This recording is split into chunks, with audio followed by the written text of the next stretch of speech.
Imagine a cuisine that's not only full of flavor and nutrients, but is basically designed to be eaten communally. The beauty of food truck pods is that if someone wants to share their food culture with you, they can do it pretty easily with less resources than a restaurant. And in Northeast Portland, at the Yard, you get to experience just that. Guys, it is 8 in the morning and I'm at the Yard at Montevilla Food Cart Pod in Northeast Portland because I'm about to meet with Gemadi, owner of Little Ethiopia Eatery, an all-vegan Ethiopian food cart here in Portland. So I'm gonna hear his story and why it was important for him to make it 100% plant-based. Portland, Oregon is one of the top vegan cities in the US, and the food has never been so diverse. I'm Eunice from Rated V, and I've teamed up with Country Life Natural Foods to learn how 7 amazing foodpreneurs in Portland, Oregon have transformed simple vegan ingredients into amazing dishes. Let's go. Hi, Gemadi. Hi, Eunice. How are you? Good, you? Good, I'm excited, I'm hungry, so I can't wait to try all your delicious food. I'm glad you're here. Welcome. So Gemadi, tell me, why did you decide to open up this food truck and why 100% vegan? Well, the reason is because vegan is healthful. It's very healthy. Before I became vegan, I used to have health issues. Yeah. And then when I changed into veganism, all that health issues has been gone. Wow, so healing. it's wonderful. And I just want people to experience what I'm experiencing. Yep. And so that's why you chose to, well, Ethiopian food because that's your background, right? Right, exactly. So tell us a little bit about that and about a bit about Ethiopian food culture as well. Yes, so I grew up in Ethiopia and most of the time I ate vegetables. So most of people still eat vegetables. Yeah. And so there's lots of varieties because Ethiopia is full of ethnic groups. Yeah. It's different. Right. And everywhere you go, you actually see more vegetables than more meat. So plant-based is not a new thing there. It's a main thing there. No, yeah. In every house. That's amazing. Yep. Yes. So tell me a bit about this story. Like, when did you decide to open up the food truck and why? That's an interesting question because we started in the middle of the pandemic. Oh my goodness. So 2020 in August we opened up, and it was always my passion to have a food cart or to have a restaurant that is vegan. And so it was interesting opening it up during then, but here we are now. And how has it been going? Have you been enjoying it? Yes, it's been great. People love it. We're the only Ethiopian vegan food cart in town. Yeah. And so most people like Ethiopian food. Right. And so if you're vegan, you usually just go to a restaurant and then get something that does not have any meat or any dairy or anything like that. And so when I looked at that, I said, you know what, maybe why not have Ethiopian decent vegan place where they don't have to worry about where you can order anything off the menu. Anything off the menu and it's completely vegan. Yeah. And so it's been interesting and people have loved it. So that's really good. That's honestly one of my favorite things that I tell people. It's like sometimes you have to look at different foods and different cultures because sometimes plant-based is some of their staple dishes. Right. And it's so easy to eat there if you've recently become vegan or if you are vegan and looking for different options. Right. And what I also love about Ethiopian food is it's so healthy. Right. A lot of it, the base is lentils, beans, potatoes, spices, and it's different. It can be different in so many different ways. Yes, so many things that we make here. For example, beets. People don't like to eat beets. But the way we make it here is very different. Oh, it's special. I've had it. It's good. Yeah, it's very different. And so, and what we do is, and instead of maybe putting dishes like many ingredients together, so we just use, for example, potato can be made in a delicious way by itself. And so, and then the collard green can be made by itself in different ways. And so it's really great. We have a lot of varieties, as you can see. Yes, so excited. Well, on that note then, let's get to trying some of this food because I cannot wait.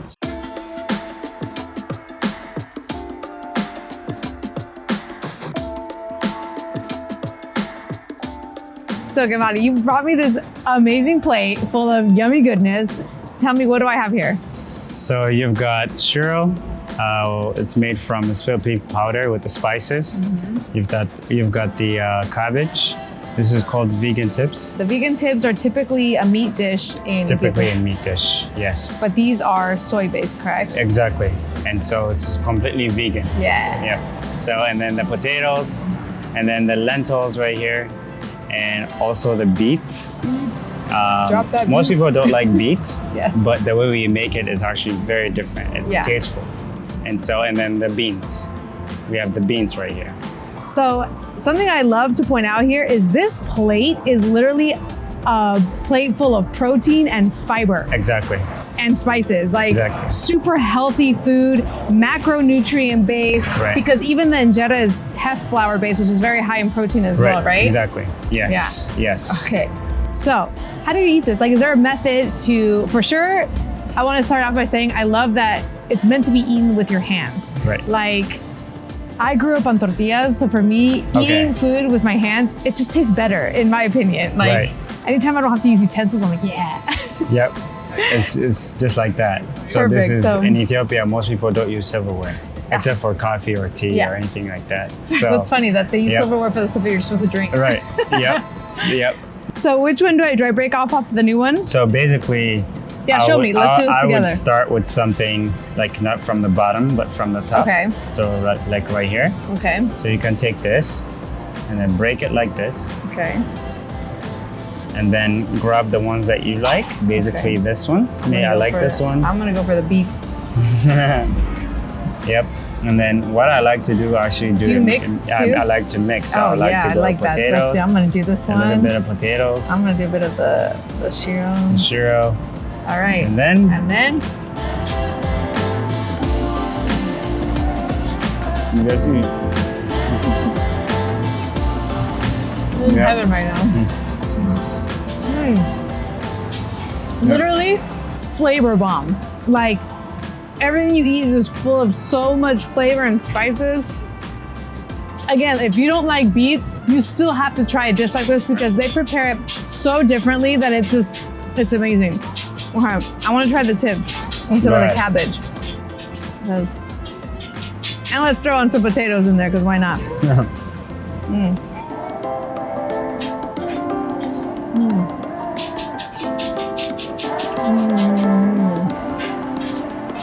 It's delicious, right? Yep. And even though it's really hearty, you can feel it's light in terms of it's not oily. Right. It's very healthy. Right. It's absolutely delicious. The injera bread is really good too. It's really not, good. It's not like super sour. Sometimes I've had some and they're kind of sour, Right. which is like fermented to the perfect amount of perfection. Right. We make this in like 2-3 days, 2 days or so. Yeah. Which is much It's a better. long process. Yep. Another thing I love about Ethiopian cuisine is that it's meant to be eaten like communally, like with people. Exactly. You're not Yep. sitting here eating by yourself. You Exactly. eat together as a family with your friends. Exactly. So- it creates a bond. It's a bond. So Exactly. thank you for eating with me and having this bonding moment with me. Yep. I love it. It creates a bond. Yes, It's yes. Every time we go to a restaurant or anything like that in Ethiopia, they bring out a big plate. Big giant plate. What's Giant the plate. biggest plate you've ever had with a group of people? Oh man, I Like think show us like size wise. like probably this big maybe. Yeah? Like How many people twice this Twice plate the right size. here. How many people can usually eat off that? Like 4? 5, 6 people. I love that. Just Yep. fill the whole Everybody table. goes in there and start eating. Yeah. The other thing that Ethiopians do is actually they take food and they stuff it in somebody else's mouth. Really? That shows, that That you you're care real about friends. somebody, that you're real friends. Yep. Yep. That's Yep. amazing. Exactly. Okay, well, I want to try the lentils because that's like the star ingredient of Ethiopian cuisine. This People is love misar wat, lentils. right? Yes. Lentils. A lot. Lentils, People power love food. lentils a lot. Ethiopian Yes. power food right here. Yes. So it's in most houses people have lentils. The spices, man. I'm literally just like, like happy person here. So like, tell me, what is it that you want your customers to experience when they eat your food? When they eat this food, I want them to realize that there's so much option out there for being vegan. And so we're not limited to 2-3 things. And so Ethiopian cuisine offers that because we have a lot of, as you can see, there's nothing short in here. It's vegan. There's even more things on your menu that are not on here. Right, there's more stuff in there. So, and when you're eating this food, you feel healthy too. Yeah. And stronger, energized. Yeah. And so, yeah, it's pretty cool. Yeah, I love it. Yeah. Well, thank you so much. You're welcome. And thank you Thanks. for enjoying this meal Thank you. with me too. And I'm just gonna keep feasting because Yeah. if you're in Portland, you need to make sure to check this place out and try the amazing flavors of Ethiopia. So as you can see, Ethiopian cuisine is super versatile, using simple natural ingredients like lentils and beans and spices. So if you want to get your hands on those type of ingredients and check out some vegan recipes, you can hop over to countrylifefoods.recipes and try them out at home for yourself. Catch you next time on Rated V.